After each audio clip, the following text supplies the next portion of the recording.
Sahabat-sahabat terkasih dalam Tuhan Yesus Kristus, selamat hari Minggu. Bagaimana kabarnya? Saya percaya Bapak, Ibu, dan Saudara baik-baik dan sehat-sehat semua berkat perlindungan Tuhan. Sahabat terkasih, mengawali renungan pada hari Minggu ini, saya ingin mengucapkan terima kasih pertama-tama untuk dukungan doa Bapak, Ibu, dan saudara-saudara terkasih atas studi yang selama ini saya jalani sejak tahun 2018. Puji syukur, saya telah menjalani ujian tesis pada hari Kamis yang lalu, dan ujian berjalan dengan lancar. Sekali lagi, saya mengucapkan banyak terima kasih atas dukungan panjenengan sami. Bapak, Ibu, dan saudara-saudara terkasih, seandainya suatu ketika ada seorang pendeta atau seorang pengkhotbah yang dengan yakin bernubuat wabah COVID-19 akan selesai dalam 1 bulan ke depan dalam nama Yesus. Bagaimana respon panjenengan? Apakah akan segera mengaminkannya? Atau di dalam hati saudara mengatakan, yang benar aja, bukannya pemerintah dan para dokter, para tenaga ahli mengatakan bahwa wabah ini masih akan berlangsung cukup lama? Atau seandainya ada seorang pendeta yang menawarkan kepada saudara, Bapak, Ibu, datanglah kepada saya. Nanti saya akan tumpangkan tangan ke atas saudara dan saudara akan menjadi kebal terhadap virus corona. Apakah saudara akan datang ke rumah orang itu untuk mendapatkan penumpangan tangan kebal virus corona?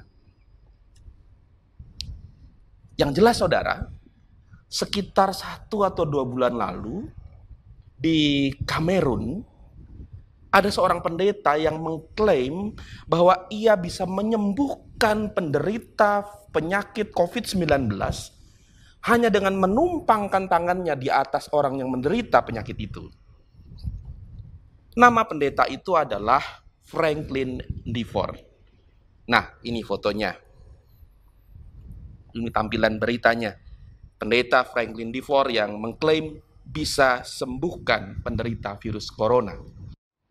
Ada banyak orang berbondong-bondong datang ke komunitas jemaatnya, yaitu Kingship International Ministries di Kamerun. Lalu apakah betul bahwa pendeta ini bisa menyembuhkan virus corona dengan menumpangkan tangannya? Realitasnya saudara, jauh panggang dari api. Karena yang terjadi kemudian adalah, nah inilah potongan berita yang sama. Tadi saya menghapus sebagian judulnya. Karena yang terjadi adalah pendeta DeVore yang bisa mengklaim bisa menyembuhkan penderita virus corona ternyata justru meninggal karena penyakit yang diakibatkan oleh virus corona. Portal berita kompas.com melansir berita dari Daily Mail bahwa pada Senin 19 Mei 2020 sang pendeta mengalami kesulitan bernapas dan kemudian harus mendapatkan pertolongan dokter. Tapi sayangnya pendeta DeVore tidak tertolong karena sekitar 10 menit sesudah mendapatkan penanganan, setelah dirawat, ia kemudian justru meninggal akibat COVID-19. Sahabat-sahabat terkasih, rasanya tidak salah kalau pendeta Franklin DeVore saya sebut sebagai Hananya masa kini. Menyebarkan berita yang kedengarannya baik dan menyenangkan hati orang yang mendengarkannya. Namun ternyata apa yang diberitakannya itu sesuatu yang tidak benar, alias nubuat palsu. Tapi saudara, kalau kita pikir-pikir, bukankah zaman sekarang orang memang seringkali lebih suka mendengarkan sesuatu yang menyenangkan hatinya, sesuatu yang menenangkan pikirannya, sesuatu yang membuat hati berbunga-bunga, ketimbang mendengarkan apa yang benar namun keras, pahit, dan membuat kita harus berpikir keras, bahkan melakukan perubahan-perubahan yang sulit. Coba saja saudara lihat di media sosial misalnya. Kalau ada orang yang memposting sesuatu yang manis, yang menyenangkan, yang terdengar rohani, pasti komen-komen di bawahnya kemudian, amin, puji Tuhan, mantap, keren, dan lain-lain. Padahal belum tentu apa yang dituliskannya itu benar. Sebaliknya, kalau orang menuliskan sesuatu buah pemikiran atau perenungan yang keras, yang perlu dikunyah pelan-pelan dengan menggunakan nalar atau pemikiran kritis, banyak orang yang kemudian malah tidak suka atau menolak tulisan seperti itu. Padahal bisa jadi sesuatu yang keras itu justru benar. Nah, saudara, itulah yang dialami oleh Nabi Yeremia ketika ia harus berkonfrontasi dengan Nabi Hananya. Sebagai seorang nabi rakyat, Yeremia menyampaikan apa yang sungguh-sungguh Tuhan ingin sampaikan kepada rakyat Yehuda. Bahwa penindasan Raja Nebukadnezar dari Babilonia sesungguhnya adalah cara Tuhan untuk mendidik dan memproses bangsa Yehuda sebagai konsekuensi dari cara hidup mereka yang tidak taat kepada ekspektasi atau pengharapan atau kehendak Tuhan. Di pihak lain, Hananya, seorang nabi istana atau nabi bait Allah, memberitakan apa yang memang kedengarannya menyenangkan, yang merdu di telinga para penguasa, para ulama, para pemimpin bangsa, yang juga menyenangkan hati rakyat yang pada saat itu dicekam ketakutan oleh penindasan bangsa Babel. Padahal apa yang disampaikannya itu adalah sesuatu yang sekadar memenuhi selera pasar saja, bukan apa yang sungguh-sungguh dikehendaki oleh Allah bagi bangsa Yehuda. Sahabat-sahabat terkasih, tentu saja saya tidak hendak mengatakan bahwa perkataan-perkataan yang manis dan menyenangkan pasti keliru, atau perkataan-perkataan yang pahit dan keras itu pasti benar. Ada juga kok perkataan-perkataan manis yang menyenangkan yang juga benar, dan ada juga perkataan-perkataan yang keras tapi keliru. Oleh karena itu, saudara, saya mau mengajak kita semua, sebagaimana pepatah ungkapkan, jangan menilai buku dari sampulnya. Don't judge a book by its cover. Jangan menilai orang dari penampilannya. Jangan menilai orang dari pakaian yang disandangnya. Mungkin orang yang bicara, orang yang gagah, orang yang tampan, orang yang menarik hati, mungkin pakaiannya kelihatan religius, menggunakan jubah, menggunakan toga, memakai stola. Jangan menilai orang dari penampilannya. Bukankah perkataan seseorang seperti Nabi Hananya dinilai dari apakah perkataan itu mencerminkan siapa yang mengutusnya? Oleh karena itu, karena kita tidak boleh menilai orang dari penampilannya, saya mau mengajak saudara, mari kita membuka hati dan batin kita seluas-luasnya untuk menyambut siapapun yang berbicara kepada kita.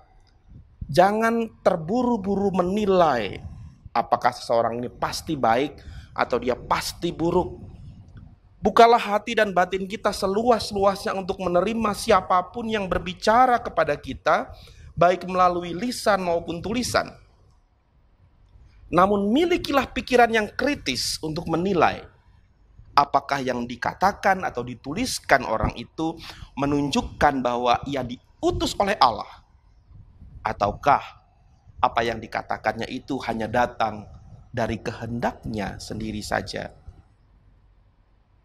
Bapak Ibu Saudara, ketika kita membaca kisah konfrontasi antara Yeremia dengan Nabi Hananya, ada sesuatu yang menarik hati saya. Yeremia tahu persis bahwa apa yang dikatakan oleh Hananya itu adalah nubuat palsu.